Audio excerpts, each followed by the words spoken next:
சொல்லக்கூடாது. இப்போ நம்ம பாபர் மசூதி தீர்ப்பையே நம்ம வந்து அது தீர்ப்பு நீதி அல்ல, அது வந்து தீர்ப்பு தான் வாசிக்கப்பட்டிருக்கிறது, நீதி இல்லைன்னு நம்ம பேசுகிறோம். அது காரணம் என்ன, நம்ம ஒரு ஜட்ஜ்மெண்ட்டை வந்து விமர்சனம் செய்யலாம், அந்த ஜட்ஜ்மெண்ட்டை விமர்சனம் செய்யக்கூடாதெல்லாம் இல்லை. ஆனால் ஜட்ஜை விமர்சனம் செய்யக்கூடாது. ஜட்ஜை ஏன் தனிப்பட்ட முறையில் விமர்சனம் செய்யணும், அவருக்கே நம்ம ஒரு உள்நோக்கம் கற்பிக்க வேண்டிய தேவை என்ன இருக்குது?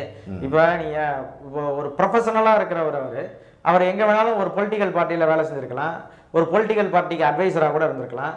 அதை எப்படி நீங்கள் அவரோட இதை வந்து நீங்கள் எப்படி தவறுன்னு சொல்ல முடியும்? அதே போல தான் நீங்கள் வந்து எம்எல்ஏவாக இருக்கிறவங்க இன்றைக்கி நிறைய பேர் அட்வொகேட்ஸாக இருக்காங்க, நிறைய பேர் எம்எல்ஏவாக இருக்கிறவங்க மருத்துவர்களாக இருக்காங்க. ஆனால் அவங்க எல்லாருமே வந்து மினிஸ்டர் ஆகிட்டாங்கன்னா அவங்க வழக்கறிஞராக செயல்பட முடியாது, இவங்களாக செயல்பட முடியாது. இப்போ நான் சொன்னேன் அதான் வேலைன்றது தனி. மந்திரி ஆகிட்டாங்கன்னா அந்த வேலையை செய்யக்கூடாதுன்றதுக்காக தான் இதை வேறுபடுத்தி சட்டம் வச்சிருக்கு. இந்த இது குறித்த இந்த சட்ட அறிவு இருந்திருந்தது என்றால், சட்டம் குறித்த விழிப்புணர்வு இந்த மந்திரிகளுக்கு இருந்தது என்றால், இவ்வளவு பெரிய சொத்துக்களை